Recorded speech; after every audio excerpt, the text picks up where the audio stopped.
I'm Jess Dakotas. And I'm Nick Colziel. Welcome to That Sounds Terrifying, the podcast where we share terrifying stories, we share listener experiences, and we visit virtually some of the most haunted places in the United States and the world.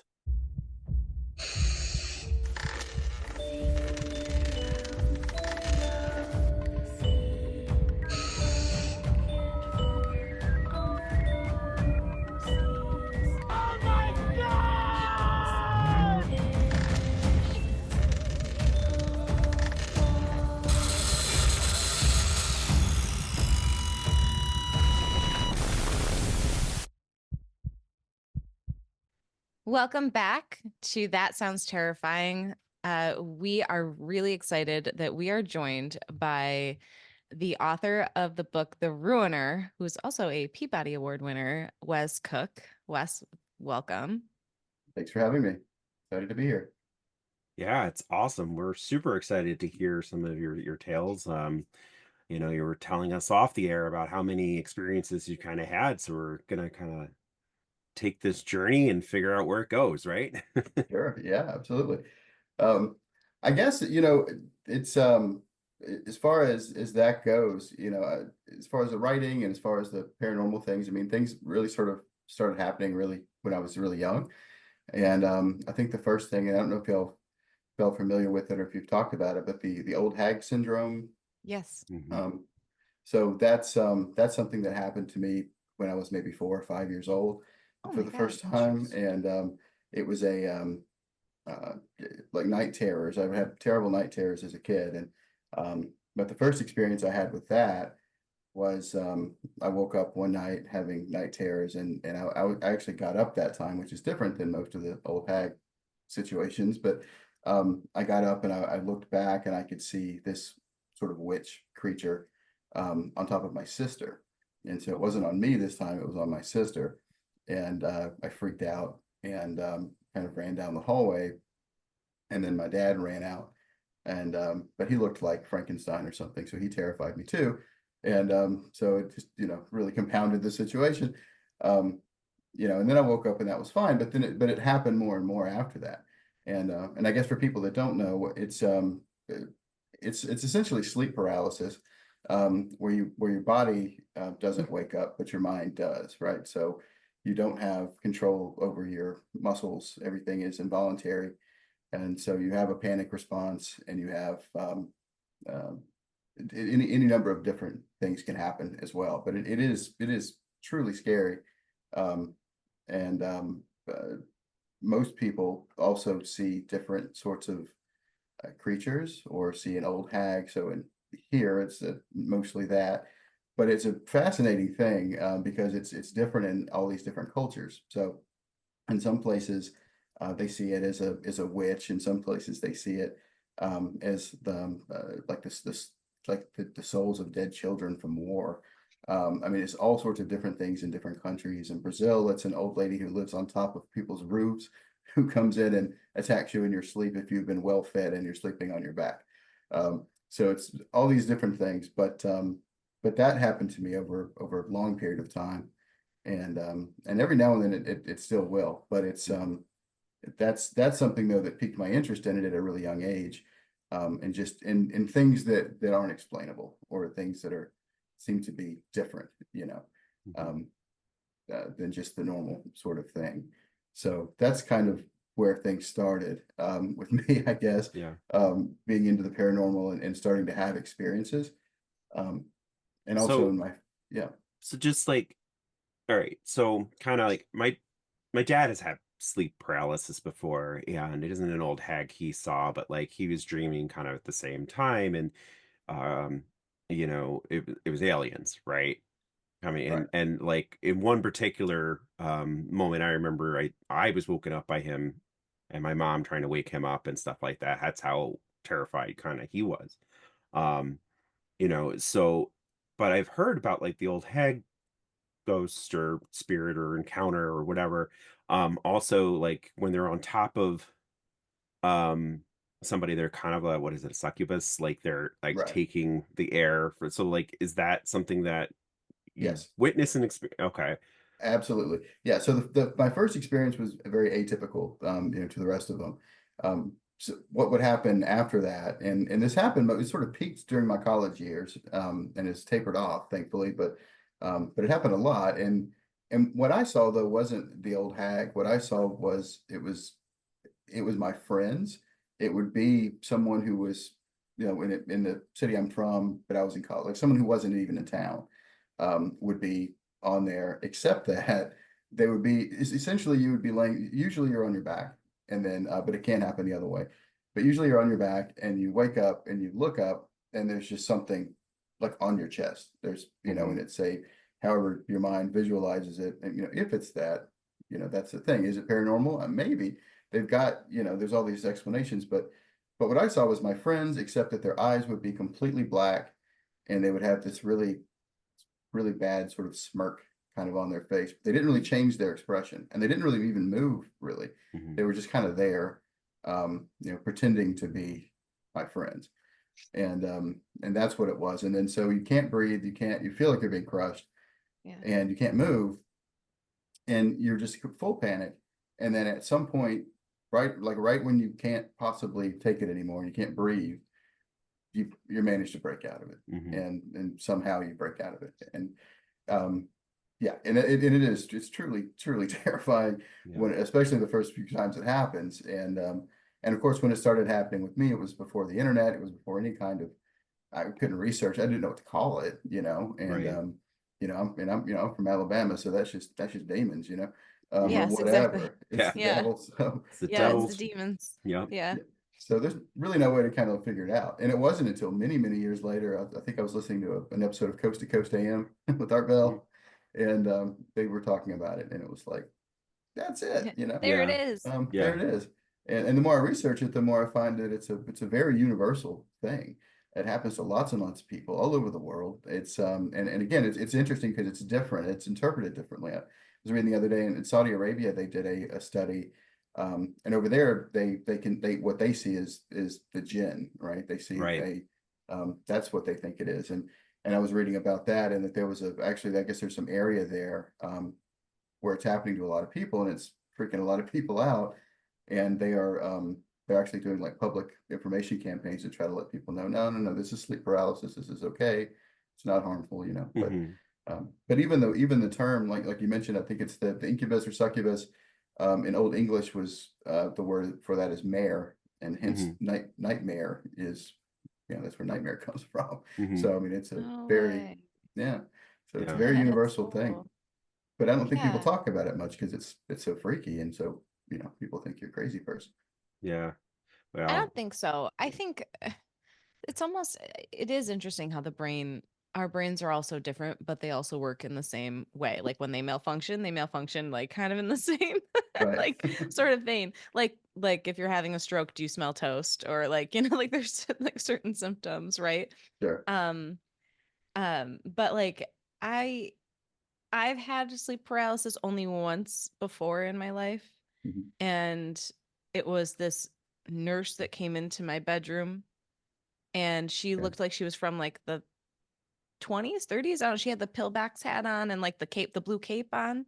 Mhm. And she came right into my bedroom. We were living in Sleepy Hollow at the time. And she was like, she asked me, "How are you feeling today?" And she was super nice. And then all of a sudden she started to choke me.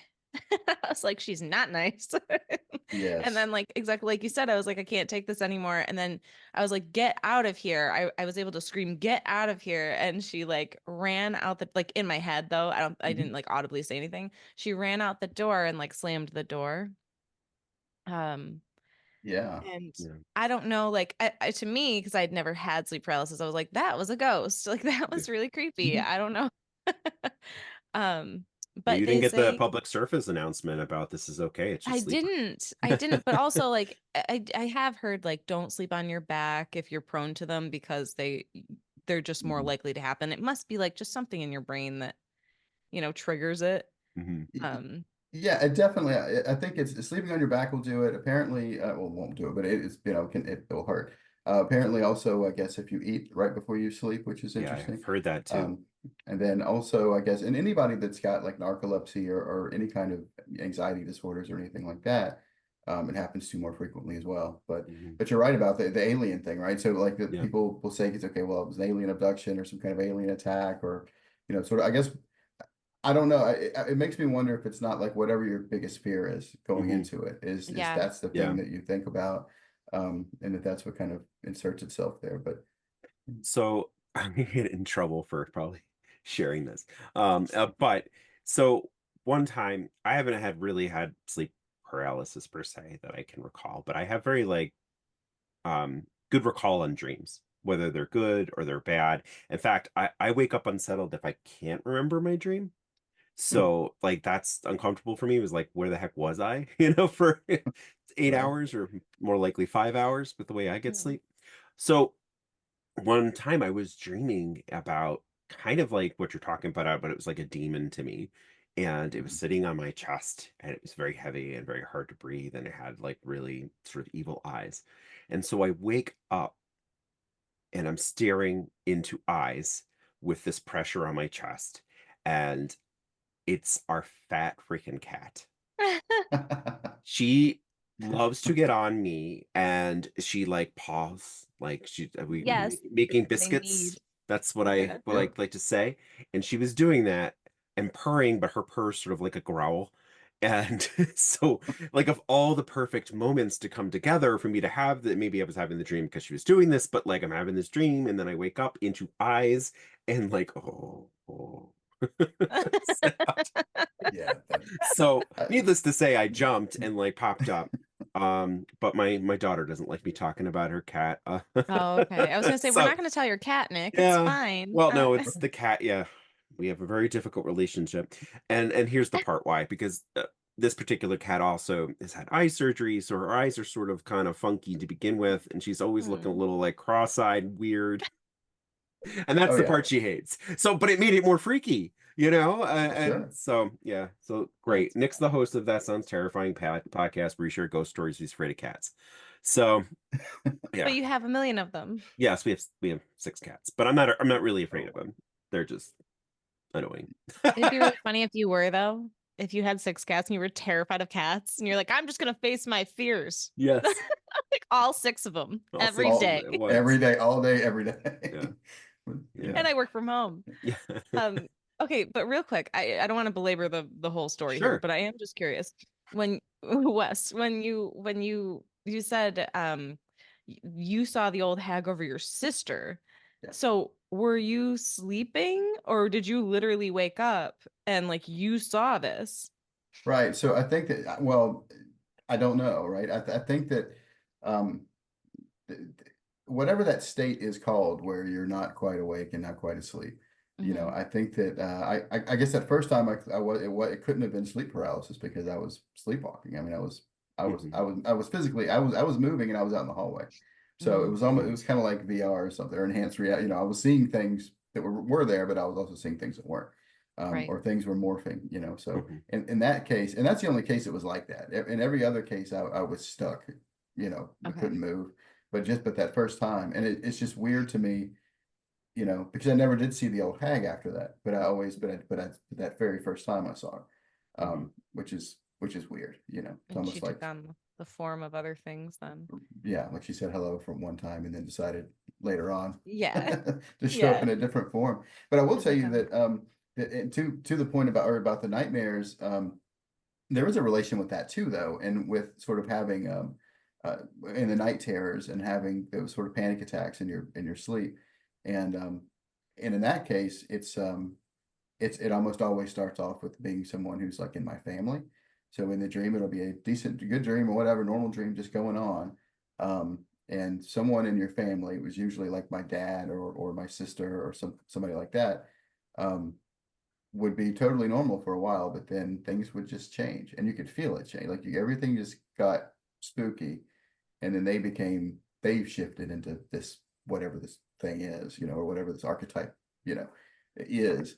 Um, and that would terrify you. And then that would wake you up. And then once you were awake, then you might have it, or then you might still kind of struggle to get out of that situation, that sort of panicky situation. So, um, so while I understand that there's a scientific explanation for it, it still raises the questions like, why, why do you Yeah. have that? And Yeah. why is it so scary? And why is it, because it does feel like, I mean, again, in all these different countries, like the names for it are everybody pretty much agrees. Now, strangely, they almost all agree that it's a woman for some reason too, and not just, a demon thing.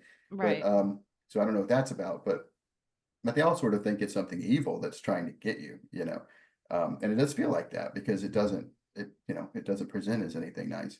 Right. So, but that still happens occasionally. Those dreams still happen like that. But I haven't had, luckily, knock on wood, I haven't had anybody, sitting on my chest, even my cats either. I have two of those, but Yeah. So they you're a don't. side or a stomach sleeper then, because you don't want to.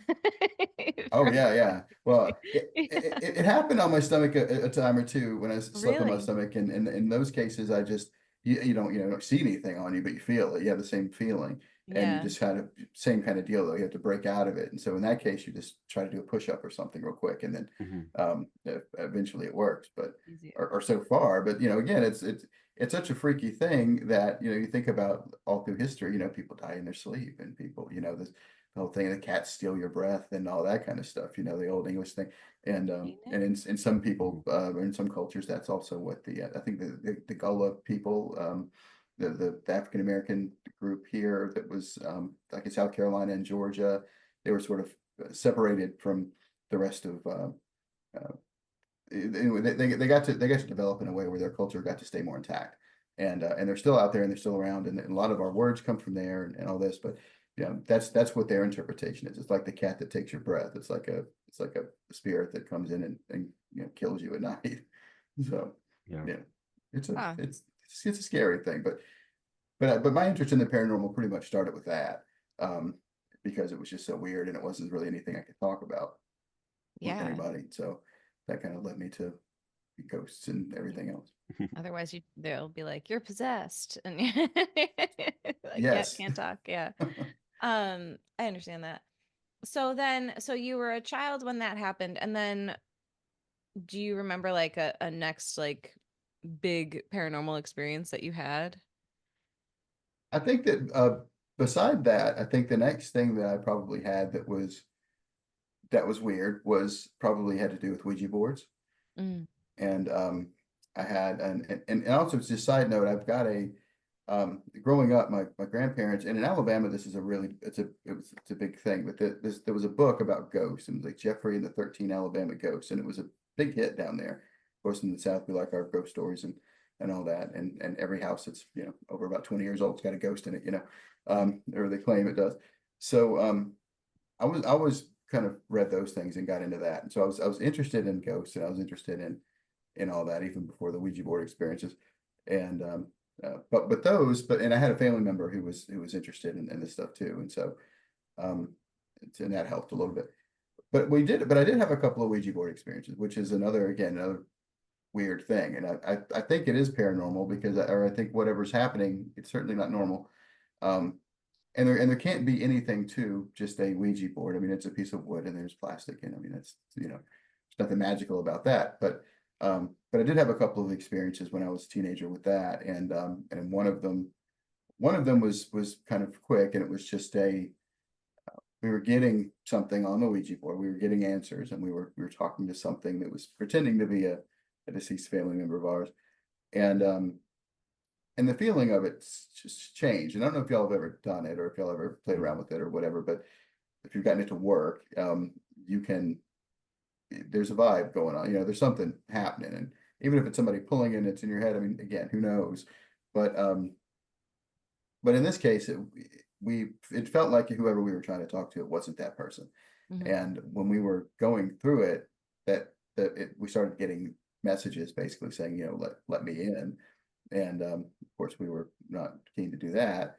And we were in a kitchen, and there was a sort of a glass door, or there was like on the little front door that kind of went into that kitchen. We were kind of right there and we could see it. And so we kept moving the planchette to no when it would ask that. And but it kept asking, and eventually, like, it just kept on asking. So eventually, just like kind of like in the movies where it just keeps spelling the thing out, it's like, no. So when we took our hands off of it, this like wind whipped up right at the door, like this cyclone of wind, like spun up right at the front door when we took our hands off. And it was like, that's not cool. No. Yeah. And we, had to do some salt stuff. But the one that convinced me, and the one that I think probably was the most, to me, there's no question to me that there's something to it. Because I had a friend, so I was in, Nick, I know I heard on one of your other shows you talked about Boy Scouts. I was in the Boy Scouts too. And in the Order of the Arrow, which is a little bit older, it can be a little bit older group. And so I was probably maybe 16 at this point. And one of my good friends who was in my troop who knew a guy who was in a different troop. And I knew of him and I had met him a couple of times, but he went to a different high school and stuff. But he committed suicide.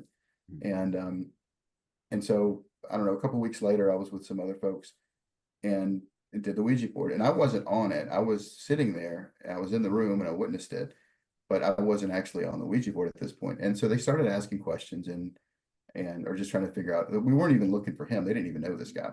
And but he showed up. And so we wrote down all the information, and it was a pretty long session, and we got all sorts of intel. And it ended peacefully, and everything was good. So I took that information to my friend, and without telling him, and just asked him some things, and it was all right. Like, I didn't know that this guy had a girlfriend. I didn't know what her name was. She had a really bizarre or different name, like a name I was not used to or had never heard, but it was spelled right. I mean, all sorts of information that these people had gotten. So, where does that come from? Was that person? Was that the collective unconscious, being tapped into? Is it something that I somehow knew that I'd heard in passing that was just back in some memory bank that I wasn't aware of, but it happened, right? So again, just unexplainable stuff that certainly can be scary, depending on how you look into it. But it's just fascinating to me because, I mean, again, you can, like, that convinced me because, I mean, I just don't see any other way around it. There being something to it. And it wasn't a piece of wood and it wasn't plastic, there's something else to that. There's an attunement or something of the people that do it. There's, I don't know, but that was probably the next thing that was, to me, seemed sort of like actual proof that there's something there. Yeah, so I don't know. I think it's a fascinating thing, but the ghosts and all that stuff sort of started coming later. Yeah. Well, with the Ouija board, so it's so interesting. Like, in passing, part of my job is business engagement. And so I meet a lot of different people. And I was talking to this person just last week, and she didn't want to be on the show, but she shared just a really quick sort of story that had happened to her as a child having to do with the Ouija board. And so basically what happened was she had an older sister, and they were with a group of friends in her room playing around. And what, as the younger sister, do? You want to be involved with the older kids, right?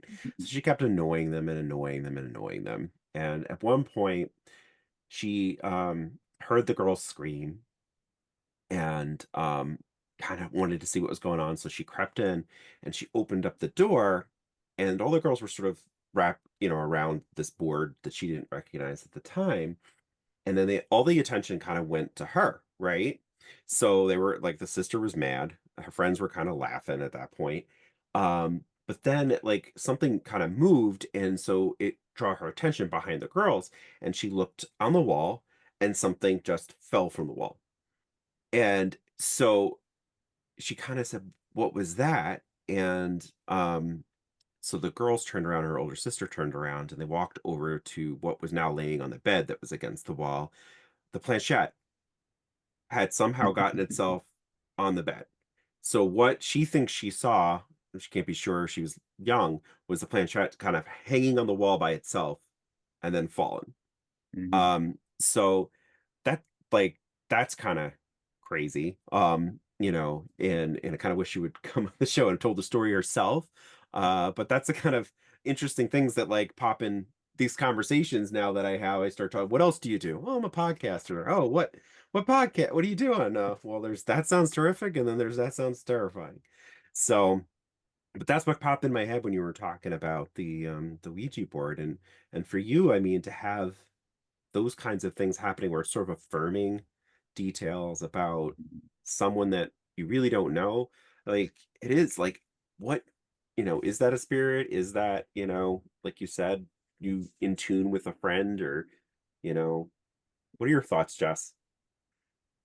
Well, I feel like spirit will use whatever it can to get a message across. So I believe in Ouija boards, and it's funny. I won't use one at Mhm. all. To me, which is funny because I do tarot, right? Like, Mhm. but to me, it is just a tool, right? It's just a tool. And like you have to protect yourself the same way that I do when I use tarot, and like you have to protect yourself the same way when you like go ghost hunting and all those other things. Which I haven't done yet, but we're about to. Mhm. Uh and I don't know. I Ouija boards to me open a portal, and to me they feel like just so much more open. They're not as guided to me. So I feel like spirit will use them, and it's an easy, you just opened your door to the neighborhood and you're like, anybody wants to come in, and Right. then you just like let the floodgates open, which is why when people use Ouija boards, they tend to have some negative experiences, some scary experiences, like let me in, let me in, let me in, that Mhm. sort of stuff. I just feel like it's just an easier thing for entities to utilize. Not to say that other tools can't be utilized by something more negative, but like you really have to protect yourself with those things. It just sounds like your friend did come in and like just had some things to say, because I can't imagine.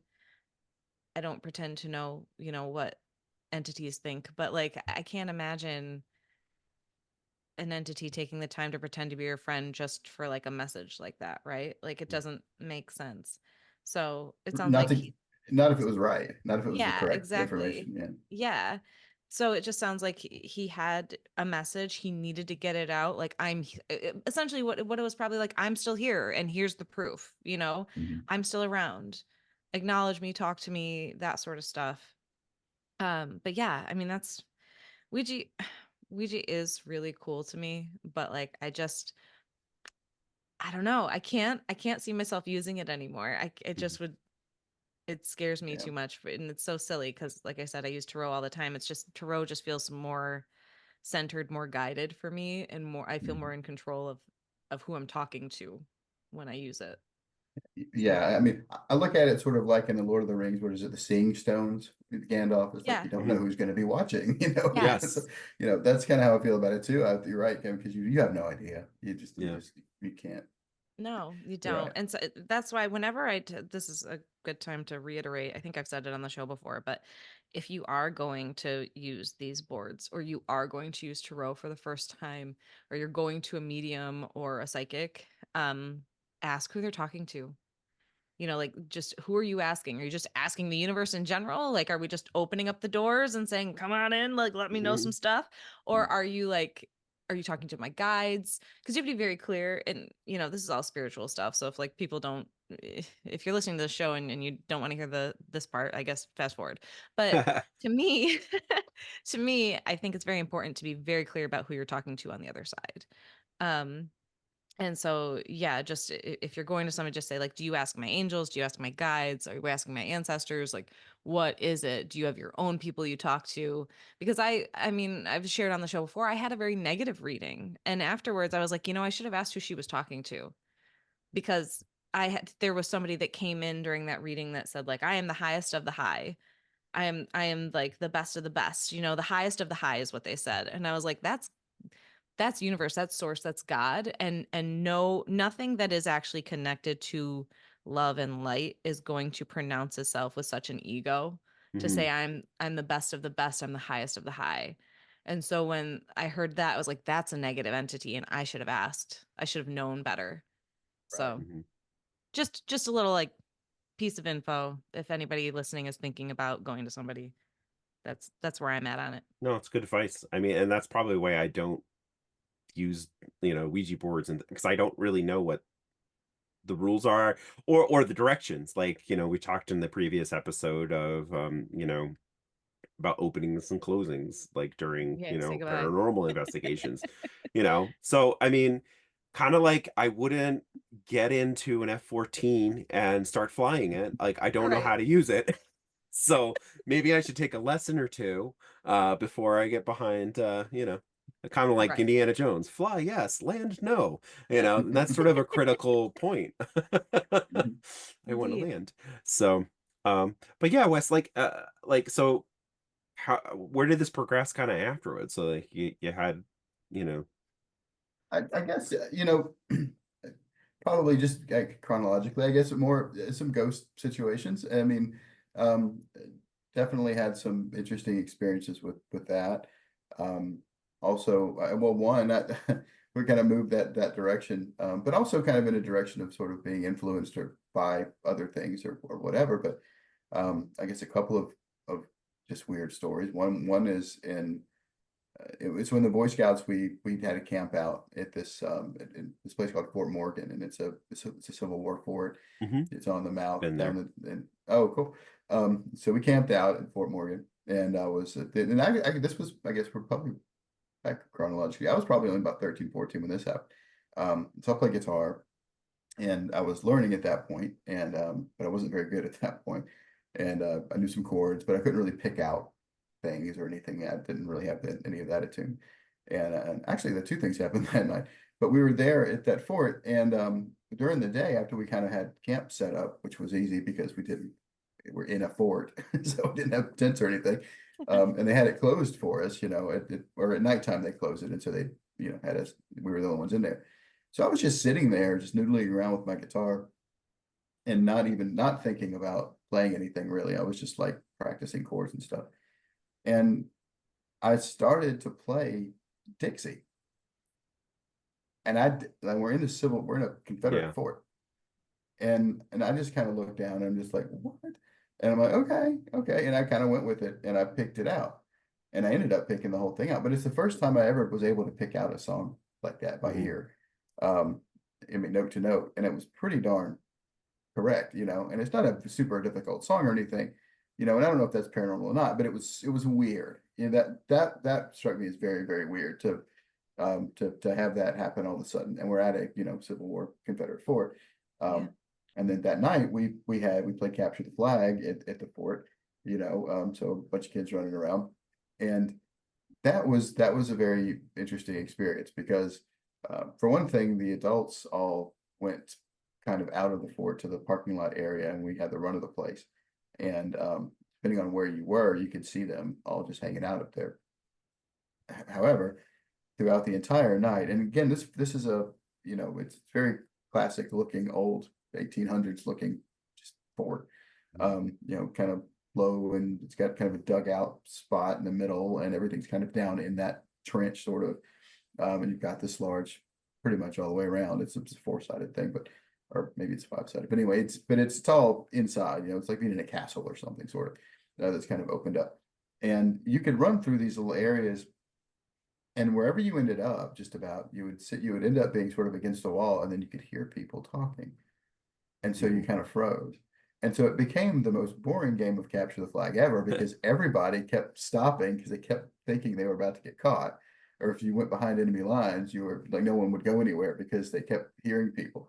And so at the end of and I had a situation where I was stuck sort of against the wall, where above me, kind of behind me, was the outside of everything, and then in front of me was the actual fort. But there was it's kind of a moat kind of an area. What didn't have water in it, but it was kind of that kind of thing, like a trench. And I stayed there for, I don't know, 10, 15, 20 minutes just because I kept hearing them talking. And again, there was nobody there. Mhm. And at all. But every single one of us had the same experience. And the next day we were all talking about it and just like, Mhm. what was that? And so that happened there. Did you hear kind of like enough to what they were saying? Could you decipher anything? No, it was that thing where you can tell that it's talking, but it's just far enough away where you can't quite make it out. It was the Yeah. ghosts, and they were like, "Look at these idiots just standing around, man! Like, Yeah. go, go! You Exactly. could get the Yeah. flag. Go!" Yeah. Right. It's right there, man. I know. Yeah. I know. So we didn't see anything that night, but we did. But there was a lot of a lot of feels in that place too. And even going back later, you go back there during the daytime if you get in the right spots. It's got an aura. It's got there's Yeah. sense about that place for sure. But the other one that happened that was related to that, in Blakely, there's an area, it's a Blakely National or Blakely State Park is what it is. It's a site of the last major battle of the Civil War, and it's in that same area. It's in Baldwin County. And actually the battle itself took place the day that Lee surrendered to Grant. It actually happened a couple hours after that happened on that same day. But about 250 people or so died in that battle, and several hundred were injured. And it was a battle. It was bad. And but it's a really pretty state park now, and it's in the Delta. It's right. It's it's on the river. It's kind of in the swamp sort of. And so I've been out with some friends on one of their boats, or dad's boats, and we ran out of gas coming home. And so we had a little trolling motor. So it took us a while, but we got to a dock, and the dock happened to be at Blakely. So one of our friends stayed back. We was three of us, and so me and my buddy went up into the park to get gas. We took a gas can and stuff, and the other one stayed at the boat. And it was late in the afternoon, so it took us a little while to find. We never did find any body, but we found a sort of a cabin, a couple of little cabins there, and one of them, and there was some gas there, and so we had to sort of MacGyver off of this thing, and this was also back before cell phones, so we had a mobile phone that needed power to use, and so then there was a 12-volt battery in there, and my friend who's more electrical minded than I am somehow rigged that up, and so we were able to call our parents, from this shed, and tell them that what happened and all that. Anyway, but while we were there, we found some gas, and we left money, and this is important later. So we left the money for the gas that we took from their sort of reservoir station or whatever, and then we were walking back down to the boat. So a truck comes by, and we get picked up, and it's a park ranger who's there. And the entire time it was almost like a reverse Large Marge situation from Pee Wee, where he just kept asking us, well, what did you see? Like, very interesting. Like, well, what did you see out there? What'd you see out there? It's like, we didn't see anything. We're just doing our thing. We just just kept telling the story. He's like, all right. And he seemed pretty bummed out, by the end of it, because we hadn't seen anything. It's like, what is he talking about? So we ended up, he lets us off. We get back to the boat. Our friend who's been watching the boat, who also had a .22 pistol with him to protect, from whatever. I don't know, whatever. He had basically gone nuts out there, and he was saying that this bird was like he had a full-on crazy experience, and was saying that he could hear voices, and that people were talking to him, and then this bird was protecting him, and it was nuts. I mean, it took a minute to get him to even let us get on the boat. It was a really weird thing. And then what I found out later, so then that happened, and okay, fair enough. But here's the thing. So after the fact, it turns out that I have a friend that also, or actually another person in the Order of the Era, who worked at that same park and was also a night ranger at that park. And I found out that he was, and so I asked him about it, and just because it was weird to me. And he's like, y'all are the people that actually put money in that thing. He's like, people break down all the time, and nobody ever puts money. Everybody just takes the gas. They never actually leave any money. He's like, but it's crazy that you didn't see anything, because we see it every night. And so they claim that every night at that park, you see Civil War, full body apparitions of Civil War soldiers, and that typically they're in groups of 3 and 4, and that they see them, and because they drive their trucks around in the middle of the night to make sure nobody's out there, whatever, and that they see them, and that the ghosts don't react in any way. They're completely residual. They just do their thing. And he said it was crazy that we didn't see him.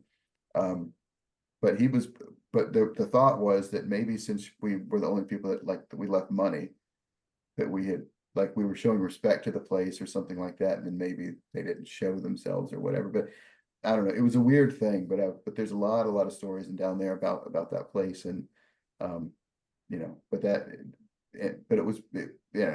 was one of those weird ones where, again, I didn't see anything, but things were happening apparently all around us that we weren't aware of.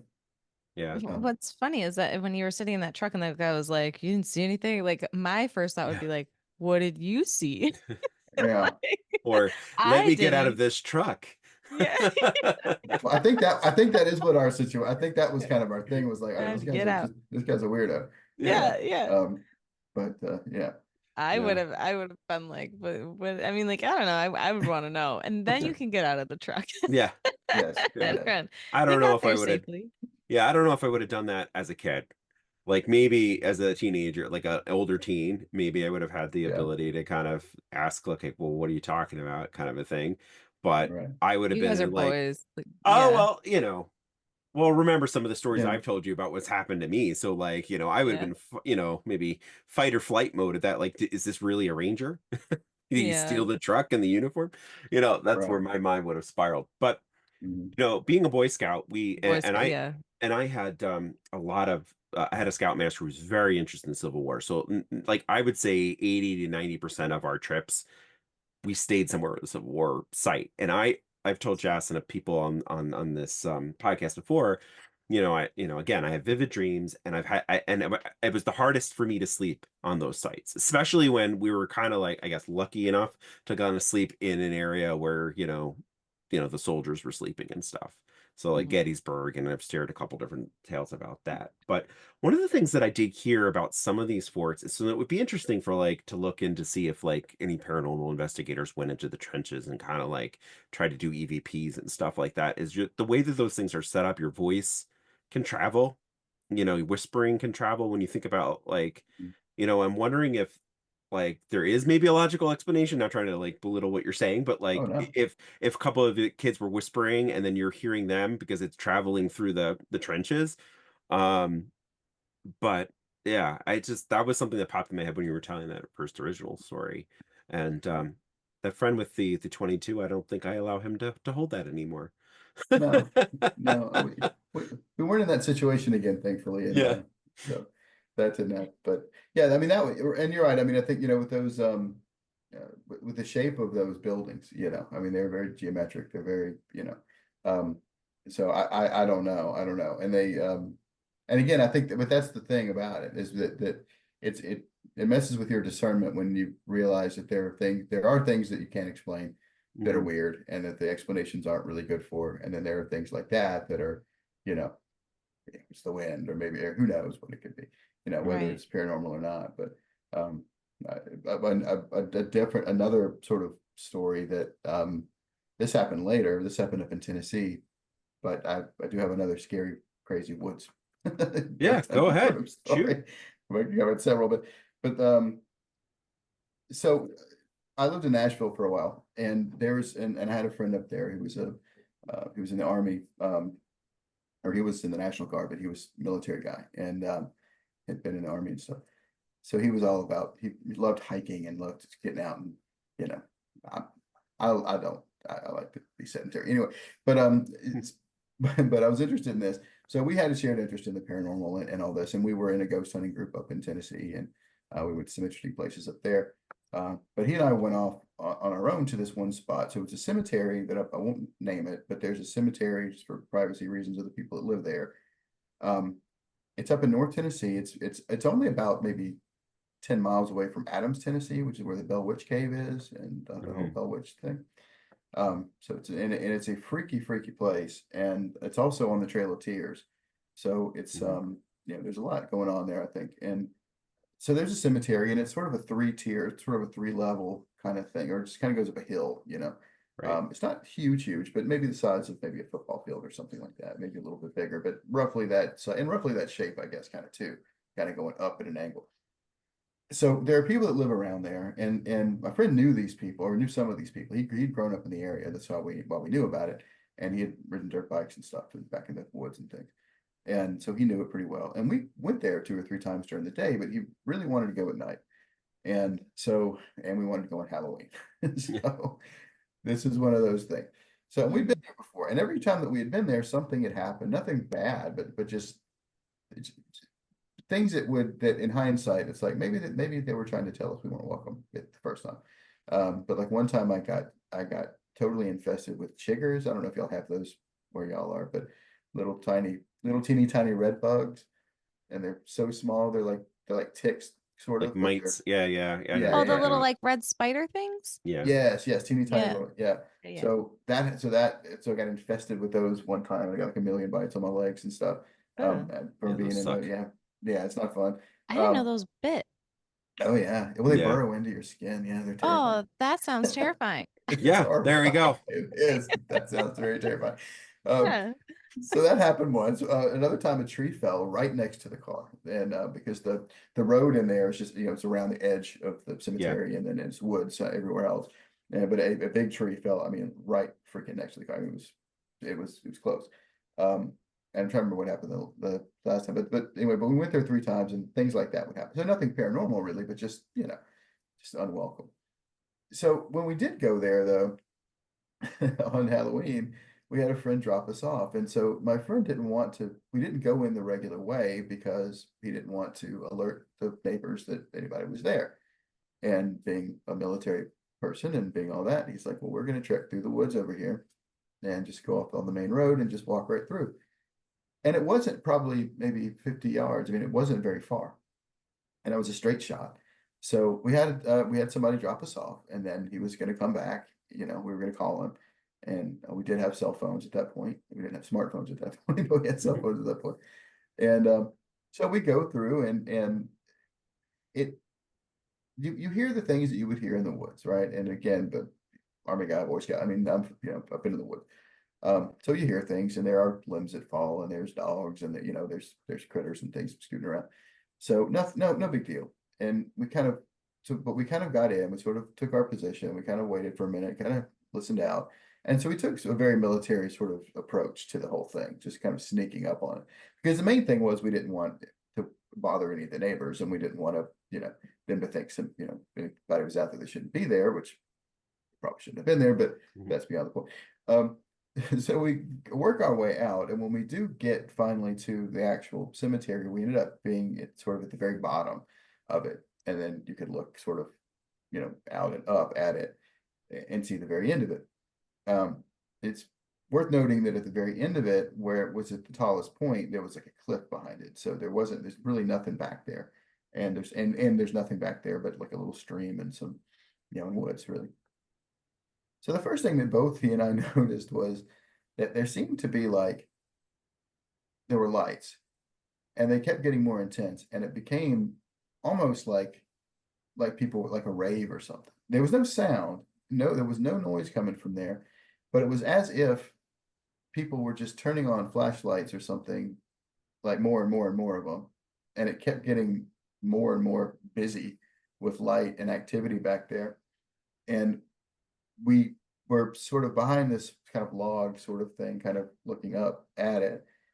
And we both were just like, what is that? We couldn't figure out what it was. So we started to walk in and we were like, well, we can kind of sneak up on it. And as soon as we walked in, all the lights stopped and they all sort of came together. And Jeez. we freaked out and we're like, nope. So we kind of crept back in the woods. And then what we did see though, both of us, and they were different sizes, there were at least 2 of these things, were these little balls that looked about like the one that I saw was small. It was maybe the size of like a softball or something. It was orange. It was like the exact color that you would see like an old school flashlight that's going out. You know how it kind of goes from white, like when the batteries are going out, it kind of turns that sort of that orange color. It was like that exact color, and it was like the size of a softball. The one he saw was the size of a basketball, and about the color of a basketball. And they just floated to us.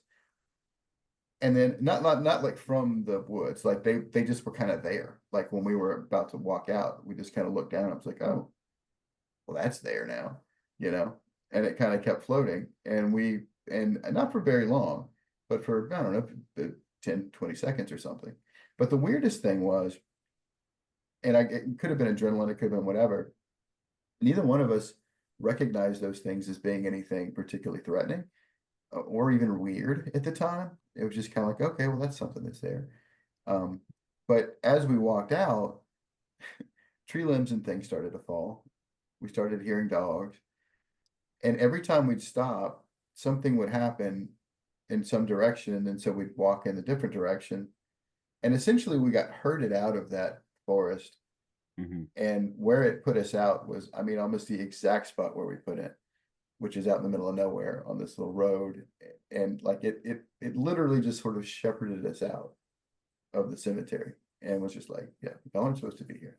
Mhm. And so we finally did get out. We did go back later again during the day, and nothing actually happened that time. But and we tried to do it one more time at night with another friend of ours, and we came in from a different angle, and that time we got run out by dogs. So Yeah. there's that. But we don't know what those lights were. And once we both, when our friend picked us up, we kind of jumped in the back of the truck, and we both just looked at each other and was like, "Wait, did that just happen? Like, was that real?" Because it was like it was silent going in, or it was not silent, but it was, not much. But I mean, but on the way out, it was, I mean, it was like a war zone. It was the weirdest thing. It was like we were completely bombarded with sounds and with everything else, but we weren't panicked. It was very, very much like whatever was in there was like, yeah, this is our spot and this is our night. You're not welcome here, and you need to go. We're Um, party crashers. yeah, yeah. So, See and I've yourselves out. never quite seen anything just like that since, but um, Huh. but it was weird. But those those floating things, I always wonder. It's like, well, is that ball lightning? Is that swamp? Like, that's not something I'd ever heard about before, and I don't know if that was spirit or if that was or what it was. But there were no people there. There was no way that there were people in the back part, because I mean you can't get down there really, But and even even if if you yeah. couldn't hear us anyway. It's 100 yards away. There's no way they could have heard us. And then we couldn't hear them. There was no sound coming from the other direction. And even if there were people, those floating orb things, how would they even make that happen? That Yeah. would make no, yeah. And they didn't make any sound there, Mhm. right? Like they were Nope. just, Yeah. that is interesting. But it was kind of like, follow me. Uh-huh. Mhm. We're ushering you out. Hope you had a good time. Bye. Yeah. Absolutely. Like, Yeah. I mean, and again, and I can't stress enough how weird it was to be put out in the same. I mean, like we walked out between the same two trees. Like we literally, it put us right back out where we came in. Like wow. it was Mhm. on a long stretch of road. Super weird. That is So. weird. Yeah. But yeah, so that's one of the ones from Tennessee, uh, That's cool. Yeah. which I've got to say that of all the places that I've lived, places that are like New Orleans, it's all this haunted history and all this kind of stuff, and so there's something about Tennessee that is just creepy. It's just really creepy up there, There's and I don't something know what about it is. Tennessee that's creepy. Yeah, truly, truly is. You have all Yeah, that energy Yeah. there Yeah. in Tennessee, and you it's got the mountains and yeah, all that. Like, it's just a Yeah. different feeling. It's a different feeling. yeah, Yeah. But yeah. I like Tennessee. I've had good Yeah. experiences when I've been in Tennessee, yeah. but yeah, Well, no, I get it. I love Tennessee. I'm just saying it's weird, but they, Yeah, but it's funny because you go to these different spots. I mean, like in, that you hear about that are haunted, right? Like the Myrtles up, we stayed the night at the Myrtles plantation down in, near Baton Rouge. yeah. And I have no doubt that it's haunted. I have no doubt with the history and everything that's there. Of course, a lot of the history they tell you there is actually not the right history, but Fake. that's Yeah, it's fake. another thing. Yeah. Yeah. But we went there and it was the most peaceful place. Not Yeah. as it didn't feel like it was almost overly peaceful. Like it was just serene. We had a great time, but there was zero activity. We felt absolutely nothing there at all, Mhm. Hmm. except sort of peacefulness. And I wonder if the ghosts there are just so bored with people at this point. Because Yeah. they're like, nah, we'll hang out in the woods while everybody's here or something. Yeah. Yeah. But it's funny. But we did do That's another one up in Tennessee or on the Tennessee-Kentucky border. We went with the ghost hunting group up there to a place, I think it's called Octagon Hall or Octagon House. It's in Franklin, Tennessee. It's right over the border. And it was built in the 1850s or something. It was pre-Civil War. And it was used as a hospital. It was used as they were soldiers that stayed there here and there for different reasons and all. And that place does also um, advertise that it's a paranormal spot and that there's ghosts and stuff. And we took a lot of pictures and we got some very weird pictures at that place and got some extremely weird feelings in it down in the bottom. There's a room down there. It's one particular room and everybody in the whole group was just like wouldn't go in there. You couldn't stay in there for more than a couple of minutes. It was just really, really intense in that one spot. But we got some interesting pictures, and one of them is a face sort of in this reflection that's going up the stairs and that one is one of those, it's like, okay, well, that's one of those, maybe, who knows? But we got another one though, that's more convincing or more interesting, that it looks like smoke. It looks like but like more solid than that, but like a smoky sort of thing, and it's coming from outside the window, through the window. When we're inside the house taking this picture, and it's coming from outside the window, and you can see it coming through the window. I mean, there's shadows to it, like it's a thing of some sort, and it's that was interesting. The funniest thing on that though was that we'd taken EVP on that trip. I mean, it was the first time we had gone out with that group, and so my friend and I, the same guy, went, in the woods and all that. We found this absolutely horrifying cackling that was on EVP, and we're like, well, that's cool. We gotta take that in. Shoot, I'm sorry. We've got to take that in, and so we did, and so we brought it back to the group, and so we were sitting around, everybody was sharing what evidence they had and all the pictures and everything, and we're like, we have this great EVP, and so we played it, and everybody just started laughing hysterically, including that cackle, and it turned out that the leader of the group, that was how she sounds when she laughs, and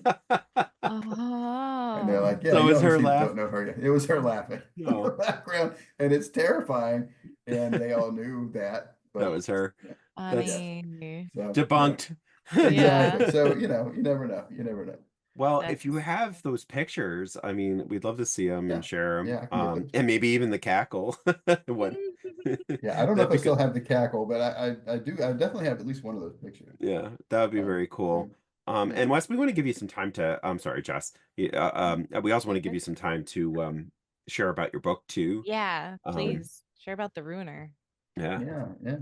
Well, so the Ruiner it's a paranormal book. It's a paranormal it's an adrenaline filled thrill ride, really, if you will. It's the first in a series I'm so sorry. Anyway, it's the first in a series, and the second book is in progress at the moment. And I also have another book that I've got out right now, I've got it out on Kindle Velo, which is a platform where you can put out sort of chapters at a time.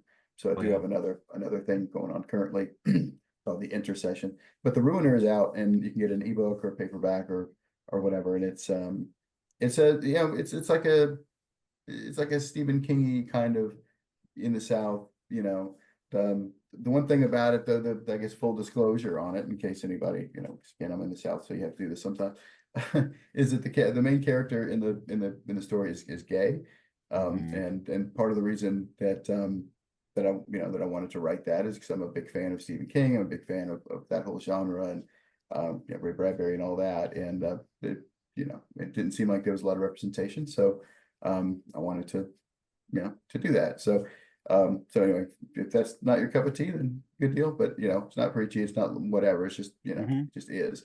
But yeah, yeah, thanks. But it's doing well. I mean, it's doing well. It's got good ratings on Goodreads and Amazon. So I think it'd be worth your $0 if you're a member of Kindle Unlimited Yeah. or 99 Yeah. cents for the ebook. So Yeah, we'll put the link in the show notes and ways to connect with Wes as well.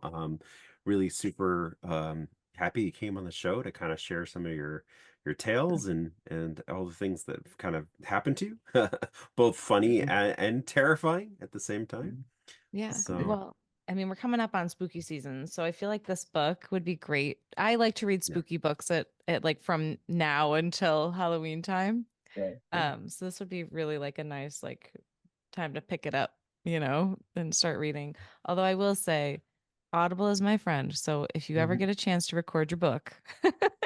I'm also an Audible person, and I'm actively. Don't get me started. Yes, I want to record it. The problem is whether or not I'm a good enough voice actor to do all my characters, but I'm gonna probably try it. So we'll see. Hopefully, it'll be available on Audible soon too. Well, Cool. I have some connections with voice actors if you're looking for good ones. So definitely I let us also know. want to read a book. So if you need a female, Gotcha. Okay. All right. Yeah. I'm throwing my hat in the ring. That's kind of Uh, funny, Jess. You want to listen to his book on Audible, but you also want to perform it. yes, I do. No, I don't want to perform the whole thing. I'm being silly. Yeah. But Yeah, I think this book looks really cool. I looked it up while we were chatting and I was like, "Ooh, I like this." It seems like it's already like a it would be like a really cool like TV series, you know? Like Mhm. I love that. Yeah, Um so yeah, I'm in. I'm buying it great. now. Awesome.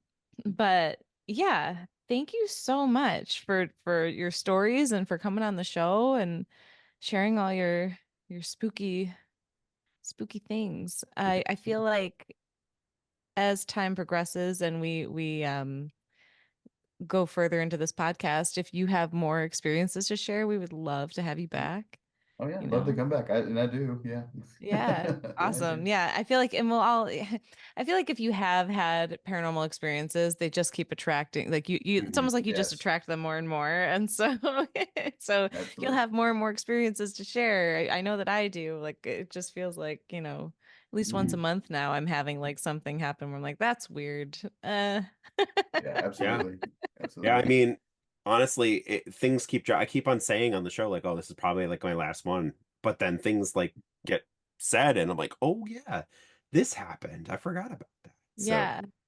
yeah, Yeah. but Yeah. Yeah, I cool. was making notes about those things, and I'm like page 9, it's like, oh Yeah. yeah, that happened Yeah. too. That happened Yeah. too. You have Yeah. to categorize this stuff. Yeah, it's Yeah. weird. Yeah. And I mean, just because I do the podcast, like I'm always like, oh, I forgot about that. Like I gotta Right. share that on the. Mhm. Um, but yeah, I mean, Nick, you had something, but do you want to save it for next time? We can end on it. Sort of like yeah, I had something just recently happen. So, off the air, I've been talking about how we're getting ready for our daughter to, go to college. It's the first one to leave the nest kind of thing. So, being that crazy dad, I decided I'm going to put a slideshow together, right? So, of all the little moments in her life, and other people have done it, like, and they strictly just did their child, right? But I want to include family and friends and everything. So, 32-minute slideshow later, right? We put it all together. There was one picture of my grandfather, her great grandfather, that I just couldn't find. We had it digitally. I know we had printed it and couldn't find it anywhere. So this was like the day before we're gonna have the party and just have this show like, running in the background. And so I talked to my wife and she's like at work at the time and she's like, it's on the print copy is on my mirror in my bedroom. So I went out into the bedroom and looked for it and she said it might have fallen because all these pictures will fall. Which means it would just slide down to the top of the dresser. Couldn't find it anywhere. All right, so I decided I'm gonna make one and just sort of superimpose it together and like an event they were both at, whatever. And so at least he's in the show. So I did that, and then my parents were staying over and they were staying in our room, and I hadn't talked to them about really any of it.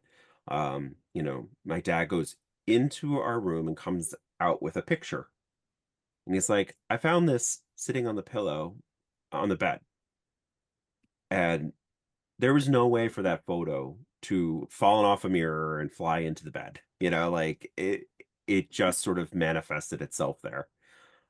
So we think it was my grandfather wanting to be a part of the slideshow. So Nice. Absolutely. Yeah, I love how heartwarming that's that great. is. yeah, Mhm. Like that's a good non-scary story. yeah, he was like, here it is, here it is. Like, don't worry. And like I'll put it exactly where you can find it. Yeah. You're Mhm. welcome. Yeah. And But what's funny about this particular my grandfather is that he got into his later years into doing digital photos and like kind of editing in little stupid things like putting a mouse on someone's shoulder and things like that. And so I think like the combination of us looking for that photo and wanting to have him in it and then me creating a photo with like that really didn't exist sort of that's where I think that made it happen. It's like Mhm. we kind of got him to come and help us find that photo. So, but yeah, Great. you got him to come and help us find the photo. find Like the you photo. bothered Yeah, come on, your dead grandpa. He was like, Dad, oh my Grandpa, God. eternal rest.